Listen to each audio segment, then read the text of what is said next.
Okay, Vignesh Krishnamurthy. I am self-employed. Okay. During my freelance time, I do freelancing for very small projects like creating a Facebook post or flyers. Okay. After 5 years, I have many small clients. Okay. But I'm getting big projects and I don't have much to focus on those big projects. Okay. Please guide me on how to say no to small clients or how to manage everything in an effective way. Okay, எனக்கு வந்து புரியல. So மறுபடியும் இதை படிக்க போகிறேன். But I am getting big projects. I don't have time to focus on those big projects. Okay.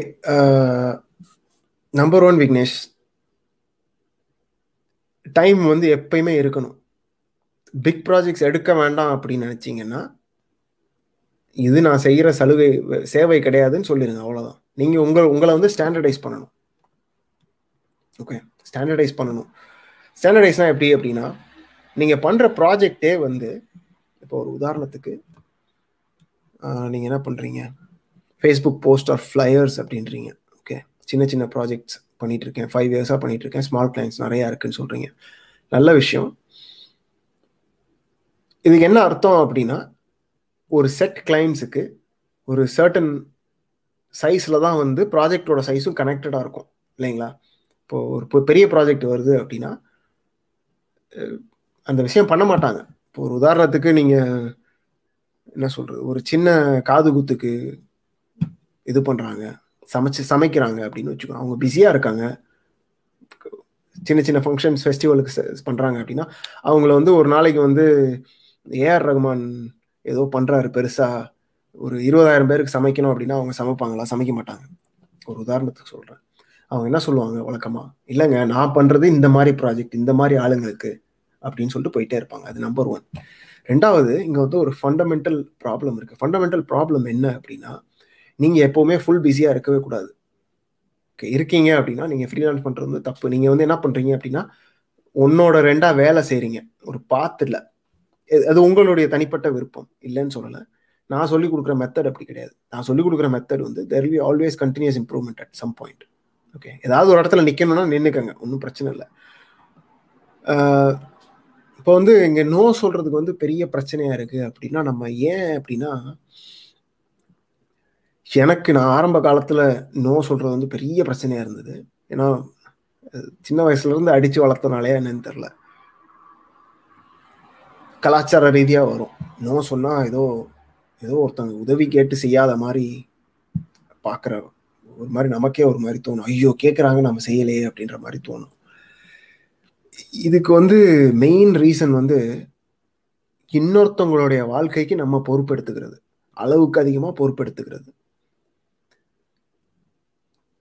நீங்கள் ஒரு சேவையை செய்கிறேன் அப்படின்னு சொல்லி பணம் வாங்குறீங்க அப்படின்னா அந்த சேவைக்கு நீங்கள் பொறுப்பு, சரிங்களா? நீங்கள் என்ன ப்ராமிஸ் பண்ணுறீங்களோ அதுக்கு பொறுப்பு. ஒருத்தங்க கேட்டுட்டாங்க அப்படின்றதுக்காக நீங்கள் அவங்களுக்கு கொடுக்க வேணும் அப்படின்றதுக்கான பொறுப்பு கிடையாது. அது உங்களுடைய தலையில் கிடையாது. இதுதான் பேஸ். சில இடங்களில் வந்து வளரும்போது நம்மளுடைய கலாச்சாரத்தில் எனக்கு அந்த பிரச்சனைகள் இருந்தது, அதனால நான் அப்படி சொல்கிறேன்.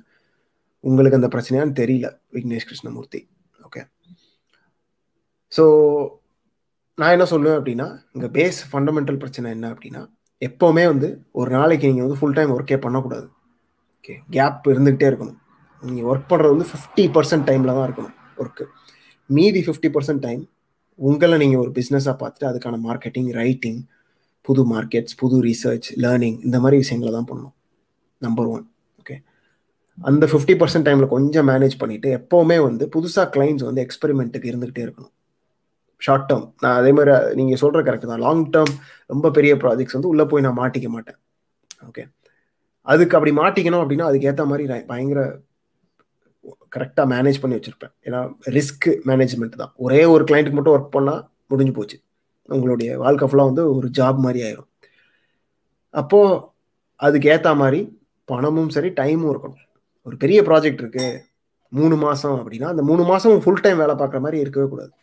டெய்லி 2 hours அந்த ப்ராஜெக்ட்டுக்கு அப்படின்னா ஓகே, அது பெரிய ப்ராஜெக்ட் தான். But at the same time உங்கள் டைம் எல்லாம் எடுக்காது. அதே டைமில் நீங்கள் மற்றவங்களுக்கும் சர்வீஸ் பண்ண முடியும். இதெல்லாம் உங்களுக்கு ஹெல்ப் பண்ணிச்சான்னு தெரியல. பட் இது நீங்கள் இன்னும் நான் கேட்குற கேள்வி என்னென்னா, நோ சொல்றதுக்கு உங்களுக்கு ஏன் தயக்கமா இருக்கு? அதே கேள்வி தான் வந்து ரஞ்சித்துக்கும். நீங்க வந்து அவங்க கிட்ட வந்து இனிமேல் நான் உங்க கூட வேலை பார்க்க முடியாதுன்னு சொல்றதுக்கு என்ன தயக்கமா இருக்கு? இது 2மே ஒரே மாரி கேள்வி தான். இது 2க்கும் எனக்கு பதில் சொல்லுங்க.